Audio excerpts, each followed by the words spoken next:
Alléluia. Bien-aimés, que Dieu vous bénisse richement. Encore une joie vous retrouver ce matin. Nous continuons avec notre thème sur lequel nous sommes en train de nous entretenir. Ça fait déjà des semaines.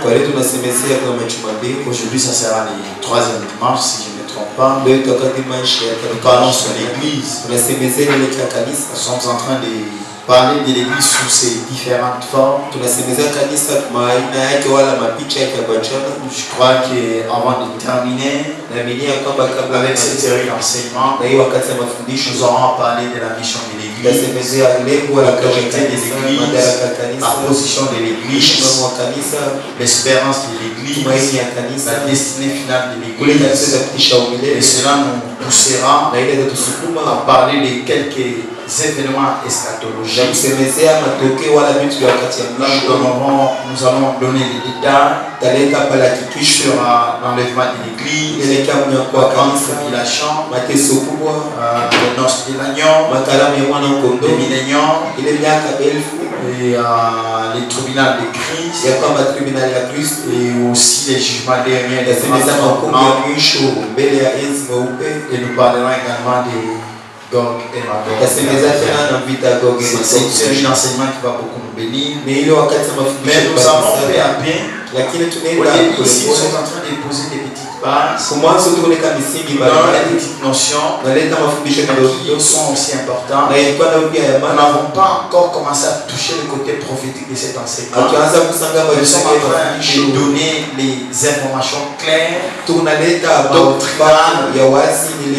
nous permettre de comprendre la suite. Et vers la fin, nous aurons touché le côté prophétique de cet enseignement. Lorsqu'on va commencer à parler d'enlèvement, lorsqu'on va commencer à parler de la guerre d'Armageddon, lorsqu'on va parler de la guerre d'Armageddon, grande tribulation, noces de l'agneau, toutes ces choses-là, là ça va plonger dans les côtés prophétiques de cet enseignement. Mais là, nous sommes encore du terrain, nous sommes encore au final, nous sommes en train de parler juste sur la connaissance, mais on touchera les profondeurs prophétiques avec tout à fait. Et Dieu vous bénisse richement. Ce matin, nous parlons de l'église, l'église corps de Christ, en tant que famille et jardin de l'éternel. L'église, corps de Christ, en tant que famille et jardin de l'éternel. Donc, Éphésiens chapitre 3, le verset 4 à 15. À cause de cela, nous lisons au nom de Jésus-Christ. À cause de cela, je fléchis les genoux devant les pères, duquel tire son nom toute famille dans le ciel et sur la terre. À cause de cela, je fléchis les genoux devant les pères, duquel tire son nom toute famille dans le ciel et sur la terre. Cette écriture est en train de parler de l'église. Nous pouvons nous rasseoir, s'il vous plaît. Que Dieu vous bénisse. Cette écriture est en train de parler de l'église. Cette écriture, dans Éphésiens, vous allez voir au chapitre 1, l'apôtre Paul est en train d'expliquer que l'église était le corps de Jésus et que Jésus était la tête de ce corps. Alors, par la suite, il explique comment ce corps de Jésus, église, est aussi une famille. Pas n'importe quelle famille, mais une famille qui tire son nom du Père, qui tire son nom de Dieu. Autrement dit, c'est aussi une famille qui dépend de Dieu. Et Dieu est le Père de cette famille. Alors toute la famille dépend du Père, dépend de Dieu. On explique clairement que l'église, en tant que famille, elle dépend de Dieu. Le Père des familles, c'est Dieu. Alors, parlant de l'église, comme famille, cela nous amène à comprendre certaines réalités par rapport à l'église en tant que famille. Bien mes frères et sœurs, tel que dans une famille, une femme connaît membre d'une famille. Dans cette famille-là, on est membre pour toujours et on est membre en permanence. Dans une famille, on ne peut pas refuser d'être membre d'une famille. Il faut donner des années dans cette famille. Une fois que vous êtes dans cette famille, vous êtes membre de cette famille en permanence. C'est comme ça avec l'église. Si vous comprenez que l'église est une famille, une fois que vous êtes membre de cette famille, vous êtes membre pour toujours et vous êtes membre en permanence. Donc il n'y a pas un moment où on est membre d'une famille et un moment où on n'est pas membre de cette famille. Donc on est membre en permanence. Amen. C'est ce que vous devez comprendre. En tant que membre de l'église, en tant que membre de la famille, votre absence fera du mal au sein et au sort. Vous êtes obligé d'être là en permanence. Chaque culte soyez là. Chaque activité de l'église soyez là. Tout ce qui se fait dans l'église, ne soyez pas à l'écart. Soyez dedans. Pourquoi? Parce que nous sommes membres de la famille qui dit son nom de péché. Amen. Alléluia. Dans une famille, on ne peut pas quitter la famille comme ça. Comme on veut un non. Parce que l'oncle s'est mal comporté avec moi. Désormais, je suis plus membre de la famille. Non, on ne peut pas quitter la famille comme ça.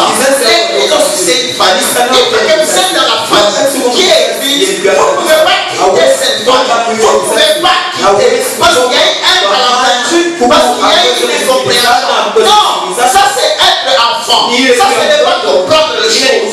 Je n'ai jamais vu quelqu'un qui change son nom de famille parce que son grand frère l'a mal répondu. Parce que son grand frère n'a pas assisté lorsqu'il avait. Non, tu restes membre de la famille, quelles que soient les petites difficultés, quelles que soient les petites complications, tu es membre pour toujours. On ne quitte pas dans une famille si facilement.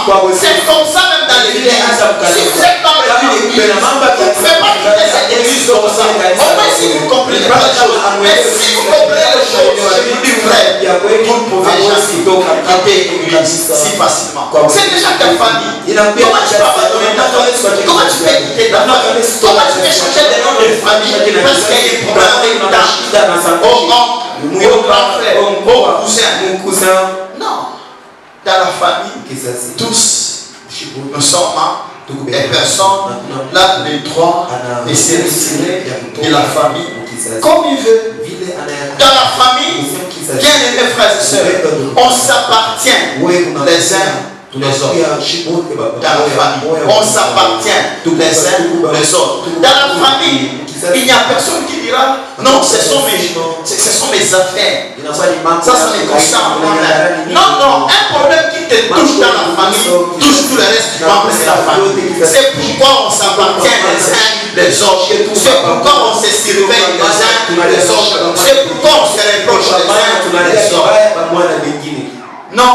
Comment les gens aiment s'intéresser à la vie privée dans cette église? Non, dans une famille, il n'y a pas de vie privée. Dans une famille, ta vie concerne toute la famille.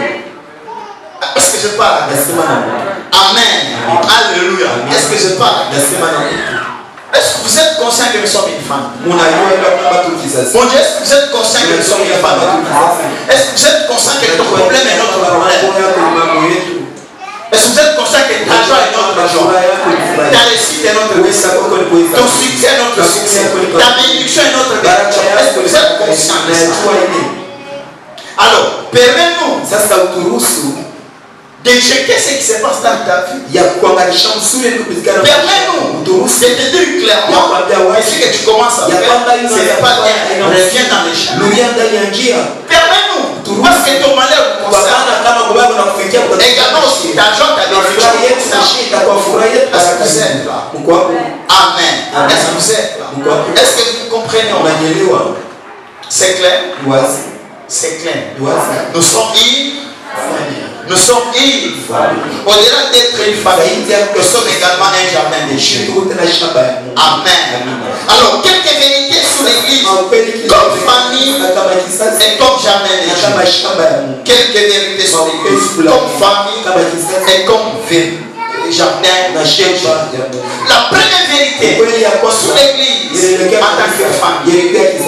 La première vérité sur l'église en tant que famille. Bien mes frères et sœurs, dans une famille, on n'y adhère pas.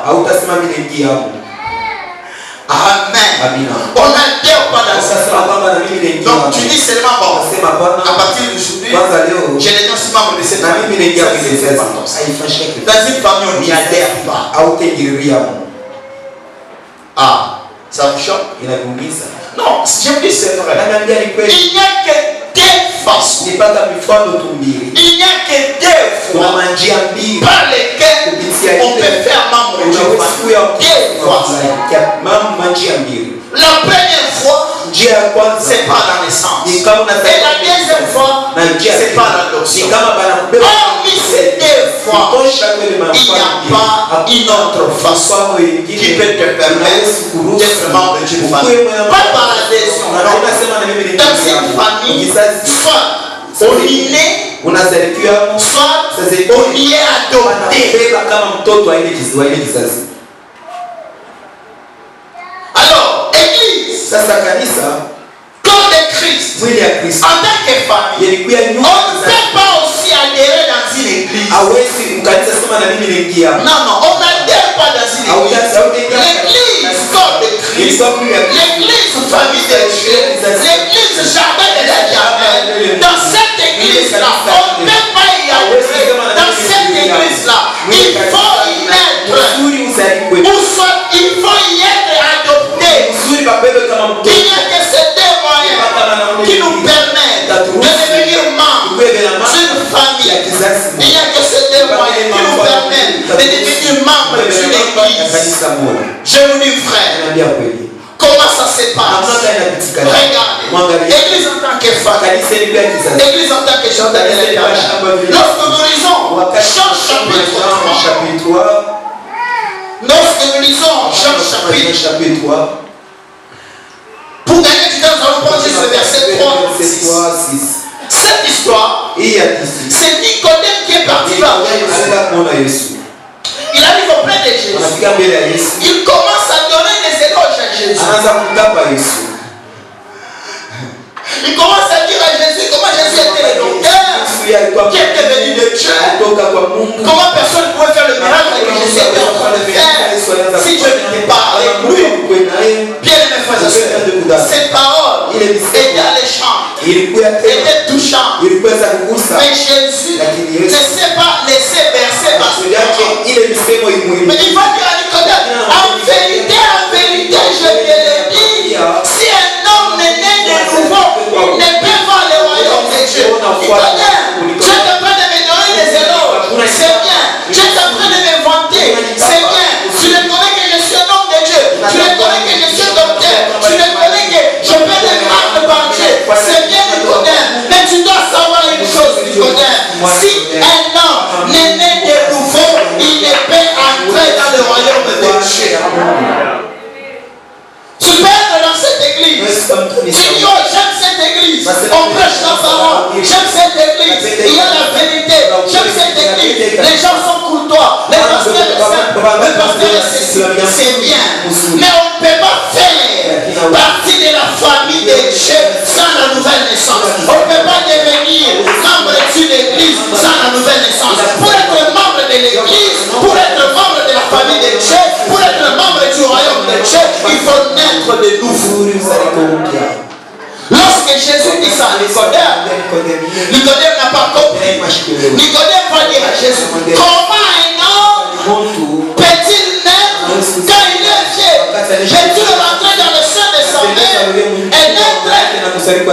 Jésus répondit, en vérité, je te le dis, si un homme n'est né d'eau et d'esprit, il ne peut entrer dans le royaume des cieux. Tel est le cas dans l'église, dans la famille de Dieu, dans le royaume de Dieu. On ne peut pas devenir membre de la famille de Dieu. On ne peut pas devenir membre du royaume de Dieu. On ne peut pas devenir membre de l'église comme de Christ si on n'est pas de nouveau.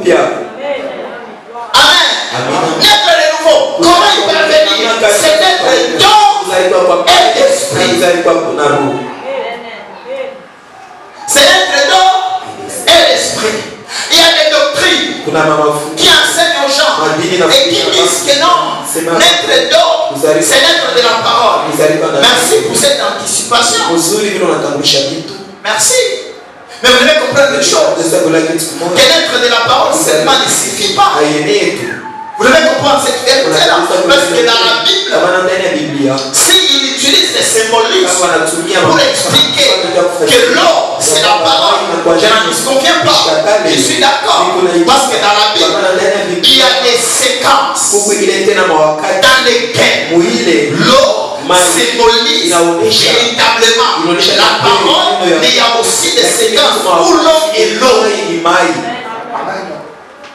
Par exemple, lorsqu'on parle de l'église comme femme de Jésus-Christ, là on dit que Jésus est en train de préparer l'église à sa rencontre, est en train de purifier l'église avec l'eau. L'eau par laquelle l'église est purifiée, c'est la parole. Amen. C'est la parole. Mais dans la même Bible, lorsque la Bible nous parle de Jésus-Christ qui est parti se faire baptiser par Jean-Baptiste dans les eaux du Jourdain, c'était l'eau naturelle.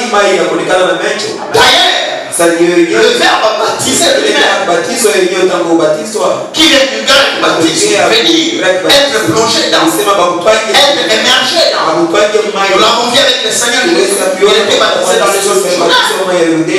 Amen. Dans Actes des Apôtres chapitre 8, nous les voyons avec les ministres éthiopiens qui ont rencontré Philippe. Lorsqu'ils rencontrent Philippe qui parlait avec lui sur l'évangile du Seigneur Jésus. Cet élite éthiopien était en train de lire la prophétie du prophète Ésaïe, mais il ne comprenait pas quoi il s'agissait.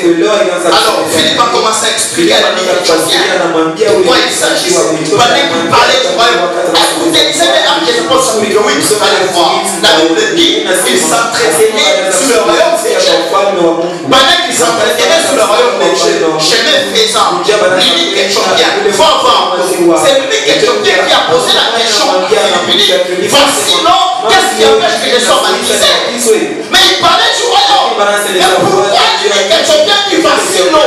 Parce qu'il a compris que pour être dans le royaume, il faut être baptisé. Et la Bible dit clairement, Philippe est l'unique éthiopien, fit dans les pieds des chars. Et la Bible dit, il descendit tous les fous dans l'eau. Et l'unique éthiopien a été baptisé par Philippe. Après le baptême, la Bible dit ceci. Il remontait tous de l'or. Là, nous comprenons clairement, c'était l'eau naturelle. C'était l'eau physique. C'était pas l'eau symbolique. Amen. Le Seigneur Jésus-Christ lui-même, il lit les baptêmes au salut. Il lit ça au salut. Dans Marc chapitre 16, il dit à ses disciples, allez prêcher la bonne nouvelle à toute la création. Ça c'est le verset 15. Au verset 16, il a toujours dit, tout celui qui croira et qui sera baptisé sera sauvé. Et celui qui ne croira pas sera condamné. Là le Seigneur lit le baptême au salut. Amen. Alléluia. Vous êtes merci. Donc, naître de nouveau, naître dans la famille de Dieu, c'est être baptisé au nom de Jésus-Christ. Pas seulement être baptisé, il faut aussi être baptisé du Saint-Esprit. Mais la celle qui dit que le baptême d'eau, c'est être baptisé par la parole. Oui, je vous concède cela. Mais il faut savoir une chose. La première chose qui s'est fait, d'abord, on écoute la parole, on croit à la parole, on reçoit la parole, on accepte ce que dit la parole et on fait ce que la parole demande de faire. C'est ça la régénération. Donc c'est la parole qui vient créer la foi à nous. C'est la parole qui vient susciter les démons du péché et le désir d'être purifié, le désir d'être sanctifié, le désir d'être pardonné. C'est la foi, c'est la parole qui suscite ça à nous. C'est pourquoi vous allez voir dans 1 Pierre, chapitre 1, le verset 23 à 25. Là, l'apôtre Pierre est en train d'expliquer qu'est-ce qui se passe lorsqu'on écoute la parole de Dieu. Qu'est-ce qui se passe lorsqu'on reçoit la parole de Dieu. La Bible est en train de dire clairement ceci. Puisque vous avez été régénérés, non mais par une semence incorruptible, par la parole vivante et permanente des jours. Car toutes ces récoltes et toute sa gloire, comme la fleur de l'herbe sèche et la fleur tombe.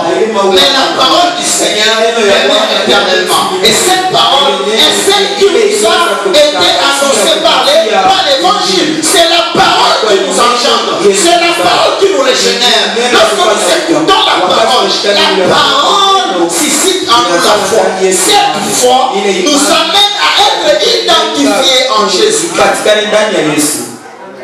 Comment s'identifier à Jésus? Comme Jésus-Christ est mort pour nos péchés, nous aussi, après avoir cru en lui, nous voulons être comme lui. Comme il est mort pour nos péchés, nous aussi nous mourrons au péché. Comment nous mourrons au péché? Ce n'est pas la repentance sincère et honnête. Alors, comme Christ n'est pas seulement mort, après sa mort, il a été ensevelé, nous aussi, après que nous nous répandions de nos péchés, qu'est-ce que nous faisons? Nous nous faisons aussi ensevelir avec Jésus. Et comme Christ est ressuscité, nous aussi, désormais, nous marchons à nouveauté de vie après le baptême du Saint-Esprit. Nous laissons conduire par le Saint-Esprit. C'est pourquoi, dans Actes des Apôtres, chapitre 2, le verset 38, l'apôtre Pierre a expliqué comment on peut naître de nouveau, comment on peut être baptisé pour être sauvé. Amen.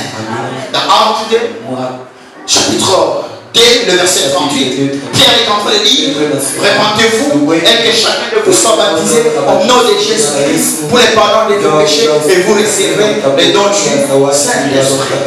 Voilà comment on est de nouveau. On n'est pas de nouveau parce qu'on est quelqu'un qui fréquente un groupe, une assemblée. Non, on ne devient pas enfant de Dieu en fréquentant une église, en y adhérant. Non, on devient enfant de Dieu en croyant en Dieu, en se repentant de ses péchés, en se faisant baptiser au nom de Jésus-Christ pour que ses péchés soient effacés et en cherchant ce que Dieu nous remplisse de son esprit. Amen. Alléluia. Regardez, vous allez comprendre des choses. Cette première partie concernant la nouvelle naissance, concernant les matières, la première partie, regardez, vous allez voir, c'est l'homme qui entreprend cette démarche. Je vous ai dit, il n'y a que deux moyens qui nous permettent de devenir membres de l'église, membres de la famille de Dieu. C'est la nouvelle naissance et l'adoption. Je l'explique. Vous allez voir, par la nouvelle naissance, c'est lui qui amorce la chose, c'est Dieu. Il nous envoie l'évangile. Il nous envoie la parole. La Bible dit ceci. Qui suscite la femme? Qui suscite la femme? La femme vient de qui? La femme vient de Dieu. La Bible dit dans Éphésiens chapitre 2 verset 8 que nous sommes sauvés par la grâce au moyen de. Et cela ne vient pas de. C'est le don de. La femme vient de qui? De Dieu. Vous voyez la première chose. Écoutez encore. La Bible dit dans Romains chapitre 10 verset 17 que la femme vient d'où? La femme vient de ses commentaires, sa parole de Christ. Vous voyez qui entreprend la chose en premier? Vous comprenez? Regardez dans Hébreux chapitre 12. Qu'est-ce qu'il est dit? Tournons le regard vers Christ qui est l'auteur et le consommateur de notre foi. La foi vient de qui? De Dieu. Donc c'est Dieu qui entreprend la chose.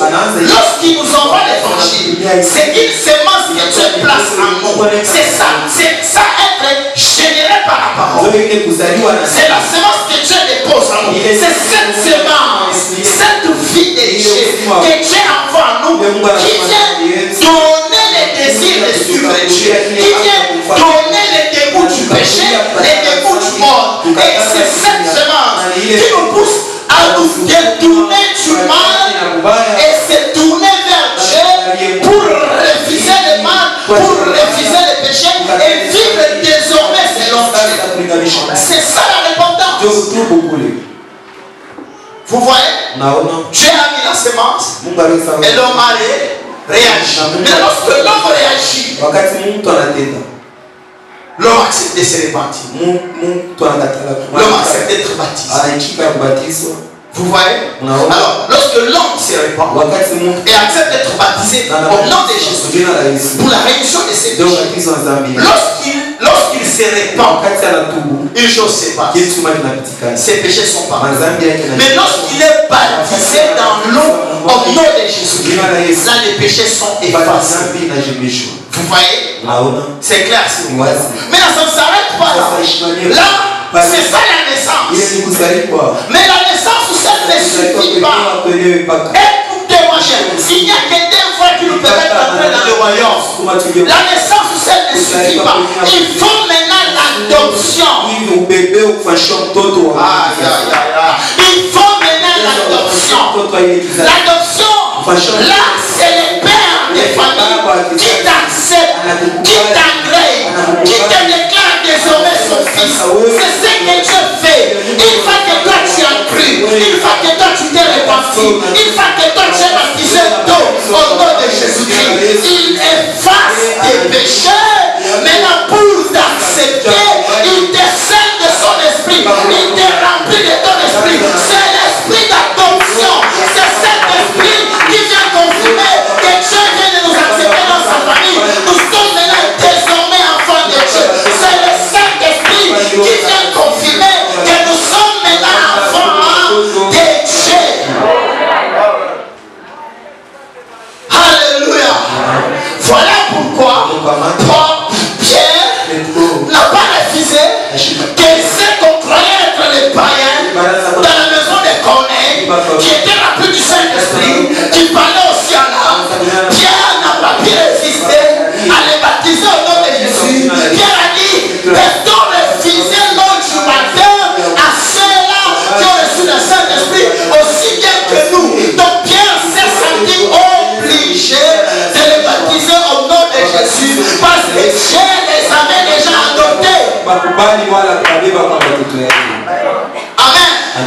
Il n'y a que ces deux moyens qui nous permettent de devenir enfants de Dieu. Par la naissance et l'adoption. Nous sommes baptisés au nom de Jésus-Christ. Là, il y a quelque part de nous-mêmes. Là, il y a quelque chose que nous aussi nous faisons. Nous acceptons, nous croyons, nous répandons. Et Dieu efface nos péchés. Mais il nous adopte par son Esprit Saint. Romains chapitre 8. Romains chapitre 8. Le verset 9. Et le verset 14 à 16.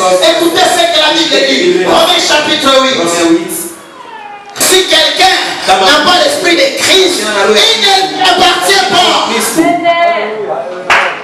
Si quelqu'un n'a pas l'esprit de Christ, il ne lui appartient pas.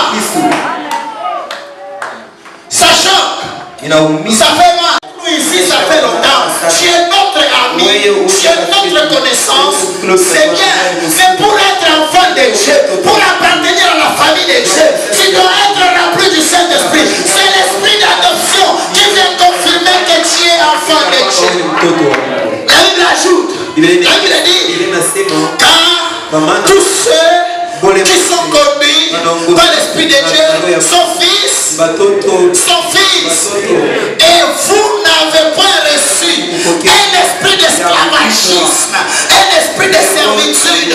Vous n'avez pas reçu un esprit de devenir esclave au péché, esclave au monde, esclave au lien des familles. Ce n'est pas cet esprit que vous avez reçu, mais l'esprit que vous avez reçu, l'esprit que vous avez reçu. Écoutez ce qu'on dit, c'est un esprit d'adoption. C'est un esprit d'adoption. C'est un esprit d'adoption par lequel nous crions Abba Père. Un esprit d'adoption par lequel nous crions Abba Père. Qu'est-ce qui se passe? L'esprit lui-même rend témoignage à notre esprit que nous sommes enfants de Dieu. Que nous sommes enfants de Dieu. Lorsque Dieu t'est rempli du Saint-Esprit, c'est pour que le Saint-Esprit vienne te témoigner que tu es désormais adopté, que tu es désormais enfant de Dieu. Tu étais de telle famille, tu étais de telle tribu, tu étais de telle nation. Désormais, comme Dieu vient de te remplir de son esprit, il vient de t'adopter. Tu es maintenant membre de sa famille. un membre de la famille. Il n'y a que ça qui nous permet de devenir membre de l'église. Oui, beaucoup des églises et beaucoup de pasteurs ne vont pas prêcher comme ça. Vous savez, ils veulent avoir beaucoup de gens pour ça. Pour que beaucoup de gens donnent les offrandes. Beaucoup de gens donnent des dîmes. Oui, plus ça. C'est ça l'écriture. L'écriture dit ceci. La gloire du roi. La gloire du roi est fonction de la multitude du peuple qui dirige.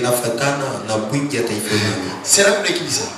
La gloire du roi est fonction de la multitude du peuple qui dirige.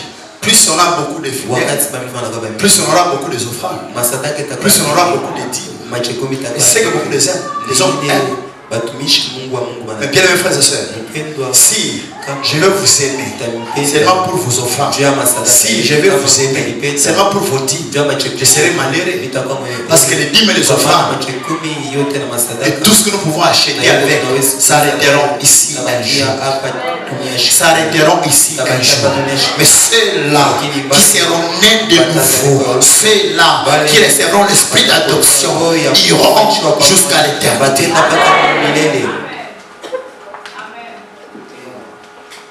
Amen.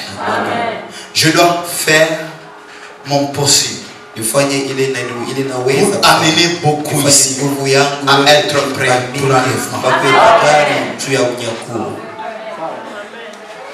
Je peux être un frère qui paye la dîme. Tu me donnes beaucoup d'argent.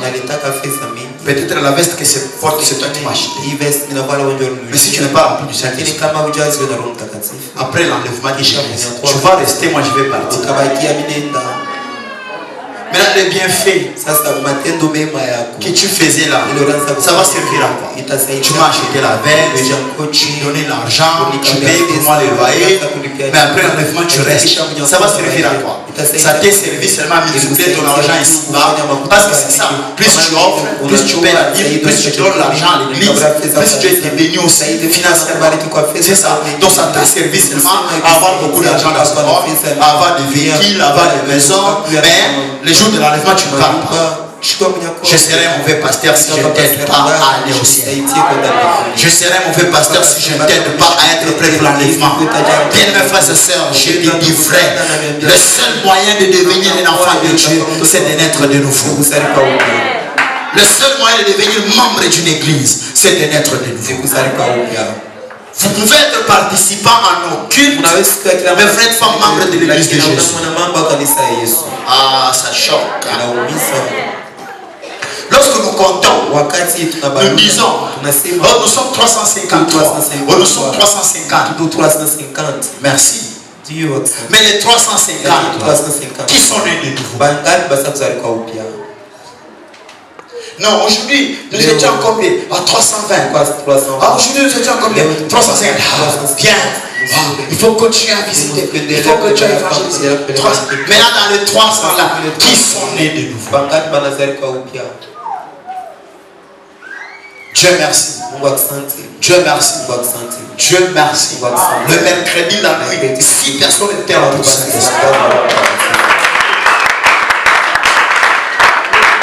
Dieu merci. C'est le seul moyen que nous avons de devenir membre de la famille de Dieu. Ça, c'était la première vérité sur l'église, corps de Christ, en tant que famille et jardin de Dieu. C'est clair, s'il vous plaît. Ça, c'était la première vérité. On n'y adhère pas seulement, mais il faut y naître, n'est-ce pas? Ou être adopté. C'est clair, s'il vous plaît. Deuxième vérité sur l'église, en tant que famille de Dieu et jardin de l'Éternel. Dans cette église, on n'appartient plus à une tribu. On n'appartient plus à une famille terrestre. Dans cette église, on est revêtu de Christ et on lui appartient et on devient un jardin fermé par l'Éternel. Oh, ça c'est la deuxième vérité sur l'église. En tant que famille de Dieu et jardin de l'Éternel. La deuxième vérité veut dire c'est que lorsqu'on est dans cette famille-là, on n'appartient plus à une famille de c'est mort.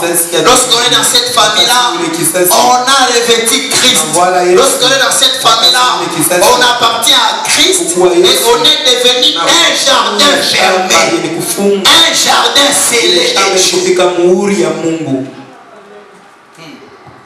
Je crois que vous ne comprenez pas. Mais vous allez comprendre. Amen. Galates chapitre 3.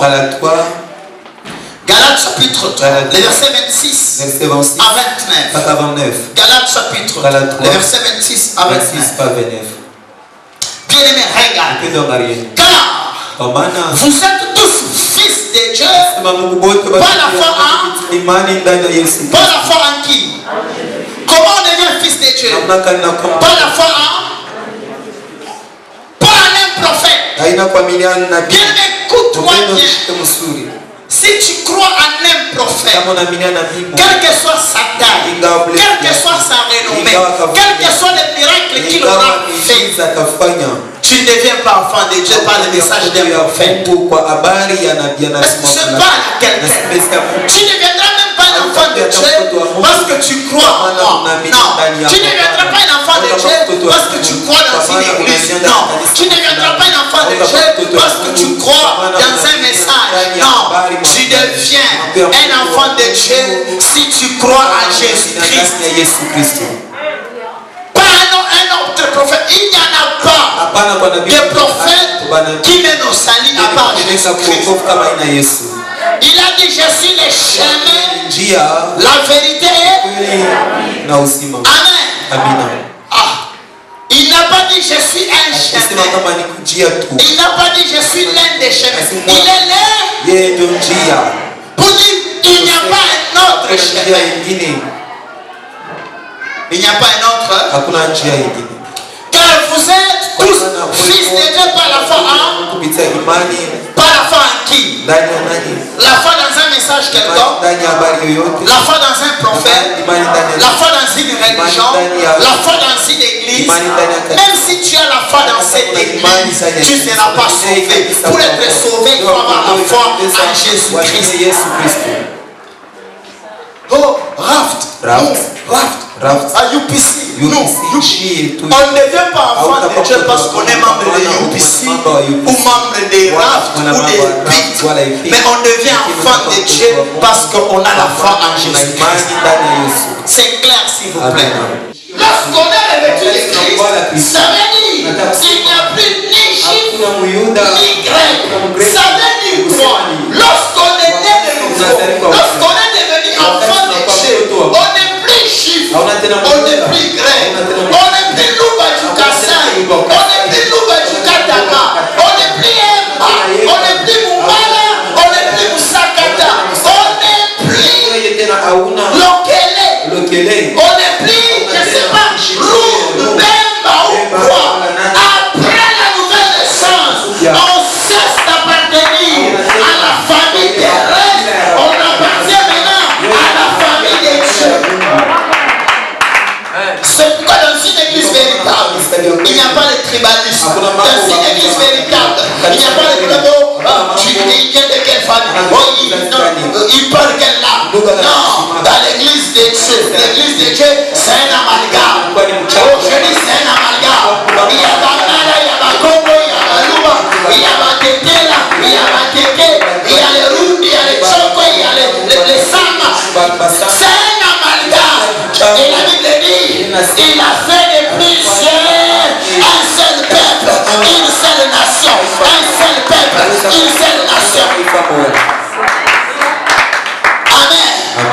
Une fois qu'on est né de nouveau, on appartient à Dieu. On devient membre de la famille de Dieu. On n'appartient plus à la famille terrestre.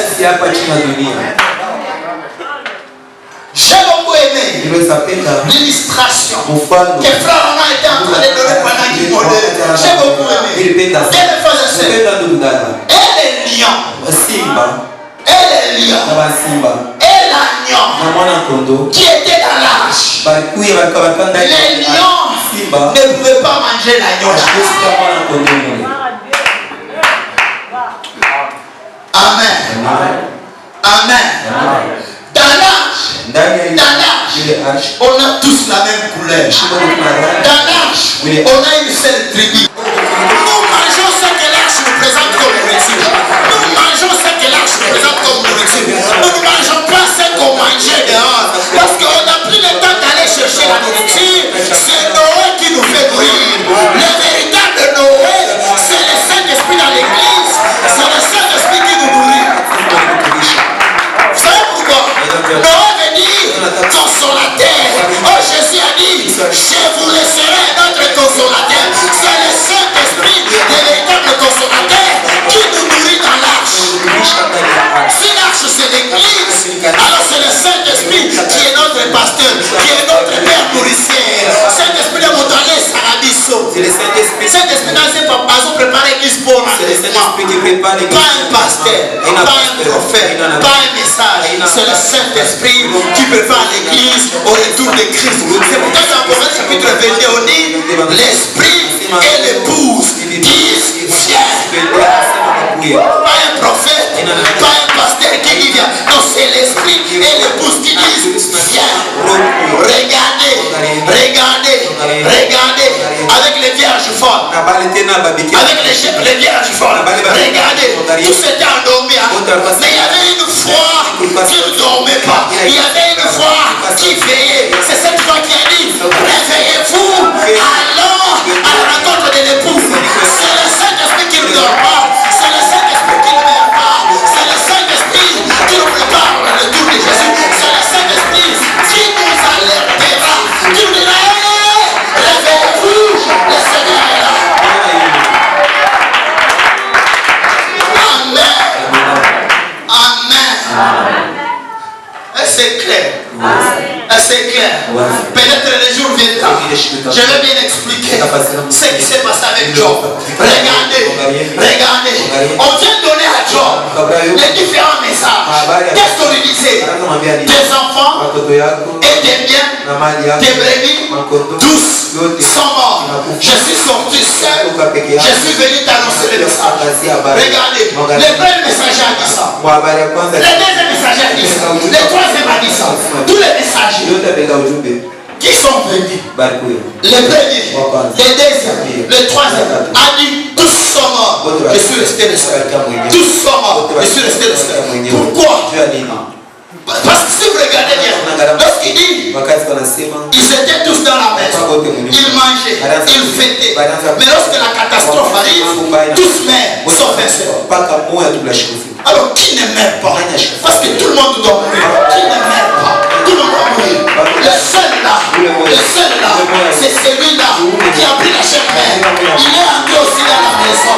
Mais lorsque la mort est venue, il était capable de quitter la maison. C'est Jésus qui a pris la chair humaine. Lorsqu'il prend la chair humaine, il est entré dans la maison. Il a pris le corps, la table. C'est ça la maison. Mais lorsque la mort est venue, il était capable de quitter dans le corps et de rester vivant pour continuer à annoncer le message. Il est mort et il est ressuscité. Il est monté, il est descendu en tant qu'Esprit Saint pour garder l'église. C'est lui qui prêche à l'église. C'est lui qui enseigne l'église. C'est lui qui prépare l'église à l'enlèvement. Pas un prophète, pas un homme, pas un pasteur, pas même moi. Et moi, et vous, nous sommes tous sauvés en Jésus. Tous les prophètes sont sauvés en Jésus. Des tribus. Hein? Frère, j'ai beaucoup aimé. J'ai beaucoup aimé. Vous connaissez les grands-pères de Jacob. Vous connaissez les grands-pères de Jacob. Comment il s'appelait? Abraham. Vous connaissez les pères de Jacob. Comment il s'appelait? Mais le fils aîné de Jacob s'appelait Ruben. Le deuxième, Simeon. Le troisième, le quatrième, Juda. Jusqu'à Issachar, Zabulon, Nephtali, Joseph, Benjamin. Je n'ai pas vu le nom d'Abraham dans les enfants de Jacob. Je n'ai pas vu le nom d'Isaac dans les enfants de Jacob. Pourquoi il n'y avait pas Ruben Abraham? Hein? Simeon Isaac. Hein? Papa, lorsque nous sommes en Jésus, nous sommes une nouvelle créature. Ce sont les traditions, ce sont les principes. Arrêtons ces choses-là. Ils n'ont pas de place dans le Seigneur Jésus. Tu sais que chez toi, tu dois payer une chèvre. Chez vous. Donc tu n'es pas connu de nouveau. Chez vous. Donc tu n'es pas connu de nouveau. Dis-lui clairement, il est écrit, femme, soyez soumise à vos maris comme au Seigneur.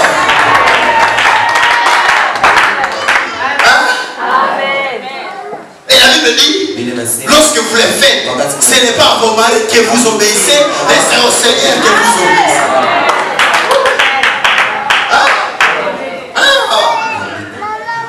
Papa là-haut, maman a dit. Maman a dit, dès aujourd'hui, avant de préparer, tu dois commencer par tu as épousé la femme de ta maman. C'est la femme de ta maman. C'est pourquoi moi dans cette église, je ne permets pas les stages. Mais vous vous mariez, vous partez directement chez vous. Rebecca est de faire stage. Rebecca est allée faire le stage. Amen. Amen. Maintenant nous église, nous sommes la femme de Jésus. Jésus nous a envoyé pour faire le stage. Amen. Il est lui-même en tant qu'Esprit Saint. Il est là lui-même en tant qu'Esprit. Il nous coach lui-même. Il nous encadre lui-même. Jésus n'a pas laissé une autre personne de coacher son épouse. Non. Comment on t'a déjà dit bien? Comment est-ce que tu peux abandonner ta maman puisse éduquer ta femme? Je trouve que tu n'as pas encore compris le mariage. Tu dois respecter, on va t'apprendre. C'est écrit. Il a dit qu'il y a Rebecca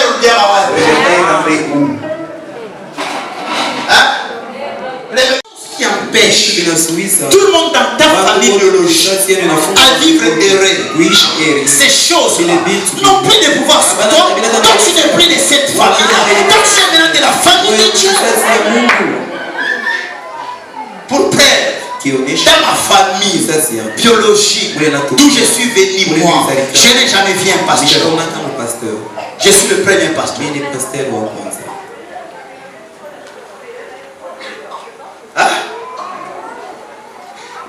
Dans la famille d'où je viens moi,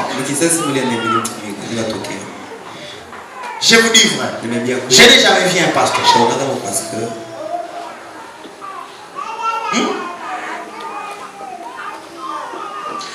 Vous allez voir, lorsque Zacharie et Élisabeth arrivent à avoir leur premier enfant, tellement qu'ils avaient mis longtemps sans avoir lorsque Élisabeth donne le nom à l'enfant, Élisabeth dit, cet enfant va s'appeler Jean. Tous les membres de la famille de Zacharie, parce que Zacharie ne parlait pas, il était déjà venu Miou. Tous les membres de la famille ont refusé que cet enfant ne peut pas s'appeler Jean. Pourquoi?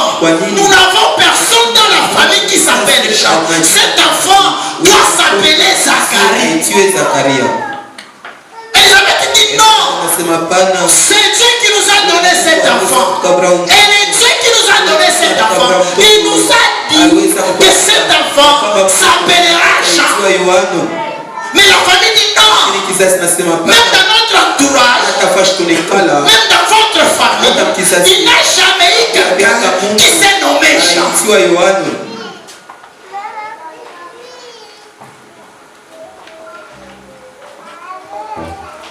La maman a insisté. Elle a dit, c'est ce que Dieu a dit. Il doit s'appeler Jean. Lorsque la chose devient compliquée, la famille dit non. Allons auprès du père, le père de l'enfant. Que le père de l'enfant parle lui-même. Mais lui ne parlait pas. Il fallait faire recours à l'écriture.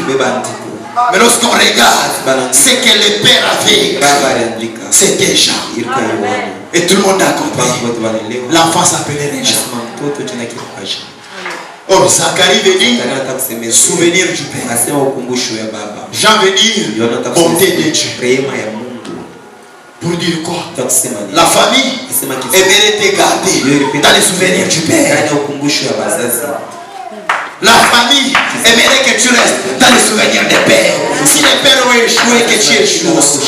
Si les pères étaient médiocres, que tu sois aussi médiocre. Si les pères étaient bicyclette, il y a beaucoup de faire bicyclette. C'est ça. Mais lorsque la bonté de Dieu arrive, lorsque la bonté de Dieu arrive, elle amène à faire ce que le Père n'a pas pu faire. Amen. Lorsque les choses compliquent, rendre à l'écriture, qu'est-ce qui est écrit? Il est écrit, tu seras la tête et non pas la queue. Il est écrit, tu prêteras, tu n'en prêteras pas. Il est écrit, il n'y aura pas de femmes stériles dans les pays dont je vous envoie. Rentre à ce qui est. Pas les traditions. Amen. Mais une fontaine scellée. Ici, c'est le roi Salomon qui parle de sa femme. Il appelle sa femme ma soeur. Il appelle sa femme ma fiancée.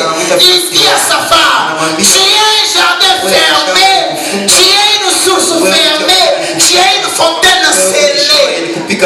Oh Jésus, pendant qu'il est venu dans ce monde, il a dit, Salomon a dit, mais ici, il y a plus que Salomon. Pour dire, le véritable Salomon c'est Jésus. Salomon était l'homme des choses à venir. Si le véritable Salomon c'est Jésus, mais la fiancée de Jésus, la bien-aimée de Jésus, le jardin fermé de Jésus, la source fermée, la fontaine scellée de Jésus. Paul dit, au Corinthiens dit, je vous ai fiancé comme une vierge pure à un seul époux. Là nous comprenons, c'est l'église, la fiancée de Jésus. Si l'église est la fiancée de Jésus, cette église n'est pas n'importe quelle fiancée. Cette église fiancée de Jésus, elle est un jardin fermé, elle est une source fermée, elle est une fontaine scellée. Donc une source fermée, une autre qualité d'eau ne sortira pas là-bas. Une fontaine scellée, personne ne viendra déverser là-bas une autre quantité d'eau. Une qualité d'eau. Non. Un jardin fermé. Il n'y a que ce qui a été planté là-bas qui restera là-bas. Tout ce qui n'a pas été planté là-bas ne trouvera pas de place là-bas.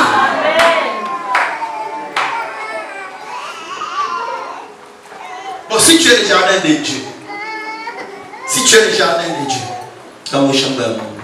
mais la jalousie vient d'où? Dieu n'a pas sémé la jalousie. Si tu es le jardin de Dieu, mais l'impudicité vient d'où? Dieu n'a pas sémé l'impudicité. Si tu es le jardin de Dieu, écoute-moi bien. Écoute-moi bien. Maintenant, la sorcellerie vient d'où? Non. C'est un temps, les choses ne marchent pas. Combat, la sorcellerie. Est-ce que tu es vraiment un jardin fermé? Parce que le jardin de Dieu, il est. La sorcellerie peut entrer. Le jardin de Dieu, il est. Nature, c'est au Moda. Notre nature peut avoir l'accès. C'est là que nous voulons nous arrêter. C'est là que nous voulons arrêter. Matthieu chapitre 15. Matthieu chapitre 15. Il appartient à Dieu. Qui croit qu'il a un jardin fermé? Qui croit qu'il a une source fermée? Une fontaine scellée? Qui croit? Alors moi je dis, si je suis un jardin fermé, Dans mon ministère, pas de place pour l'échec. Dans mon ministère, pas de place pour la médiocrité. Dans mon ministère, pas de place pour les pistes. Dans mon ministère, pas de place pour les escroqueries. Je ne vendrai jamais de l'eau dans ces églises. Je ne vendrai jamais des cartes d'audience dans ces églises. Je ne vendrai jamais de service de délivrance dans cette église. Rien d'escroquerie n'entrera dans mon ministère parce que je crois que je suis un jardin fermeur.